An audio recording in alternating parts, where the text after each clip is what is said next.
Hello friends and welcome back to my channel Bengali family in UAE, जहाँ मैं बात करती हूँ यूएई और ट्रैवल से रिलेटेड छोटी बड़ी खबरों की।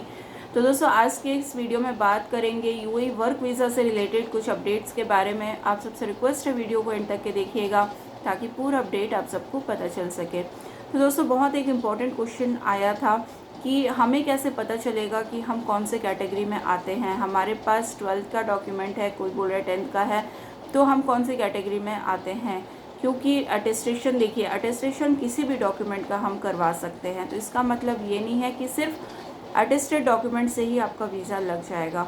तो अभी जो वीज़ा लग रहे हैं वो स्किल्ड कैटेगरी के जैसे लग रहे हैं। तो आपको अगर देखना है कि आप कौन से कैटेगरी में आते हैं, तो देखिए अगर आपके पास मिनिमम ग्रेजुएशन की डिग्री है, यानी कि आप 12th के बाद आपने 3 साल का ग्रेजुएशन कोर्स किया है, बीए, बीएससी, ये बीकॉम, ये सारी चीज़ें की हैं और आपके पास ग्रेजुएशन सर्टिफिकेट है, तो आप स्किल्ड कैटेगरी में आते हैं। अगर इससे नीचे की है तो आप स्किल्ड कैटेगरी में नहीं आते हैं और आपका वीज़ा लगने में भी प्रॉब्लम हो सकता है, क्योंकि अटेस्टेड डॉक्यूमेंट जो है, आपका जो पहला डॉक्यूमेंट इस समय पे मांगा जा रहा है वो है ग्रेजुएशन का सर्टिफिकेट।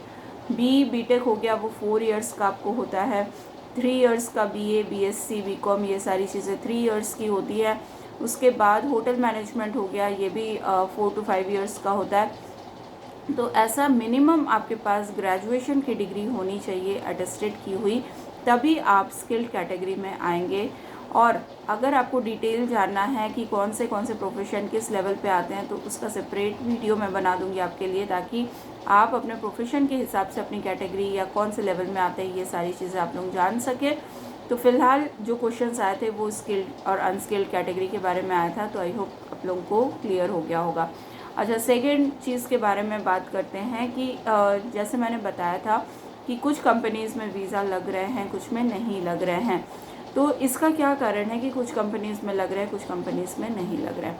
अच्छा, कोटा सिस्टम होता है, ठीक है। हर कंपनी को एक वीज़ा का कोटा मिला होता है। किसी को 10 मिलता है, किसी को 15 मिलता है, किसी को 20 मिलता है, किसी को 100 मिलता है, किसी को 200 मिलता है। ऐसे करके कंपनी के साइज़ के हिसाब से अलग अलग कंपनी के अलग अलग लाइसेंस होते हैं कि कितने बड़ी कंपनी है, क्या है, उस हिसाब से कंपनीज़ को कोटा मिलते हैं। तो अगर कंपनी के पास कोटा ज़्यादा है तो वहाँ पर वीज़ा इस समय पे लग रहे हैं। अगर कंपनी के पास कोटा नहीं है आपके नेशनलिटी का, तो वीज़ा नहीं लगेगा। ये हो गया स्किल्ड कैटेगरी का। अनस्किल्ड कैटेगरी का जैसे मैंने बताया था कि कुछ इंडियंस का लग रहा है बड़ी कंपनीज़ में, बाकियों का नहीं लग रहा है। तो इसका क्या कारण है?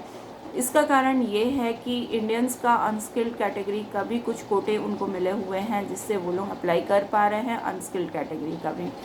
लेकिन अगर आप पाकिस्तान से हैं और बांग्लादेश से हैं तो अभी थोड़ा रुक जाइए, वेट कीजिए, क्योंकि अगर आप विजिट वीज़ा पर भी आ जाते हैं तो यहाँ पर आपका वर्क वीज़ा में वो कन्वर्ट नहीं होगा, आपको प्रॉब्लम हो सकती है अगर आप अनस्किल्ड कैटेगरी के। जब तक वीज़ा ओपन नहीं होता है आप अभी थोड़ा वेट कर जाइए।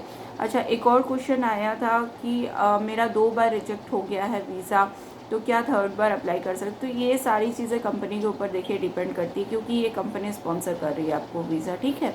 मुझे नहीं पता आप कौन से नेशनलिटी के हैं, क्योंकि आपने कमेंट में नहीं लिखा अपनी नेशनलिटी। लेकिन कंपनी अगर आपका वीज़ा अप्लाई कर रही है और रिजेक्शन आ रहे हैं, तो ऑब्वियसली पीआरओ को आपके रिजेक्शन का कारण भी पता है कि किस कारण से आपके वीज़ा को रिजेक्ट किया गया है।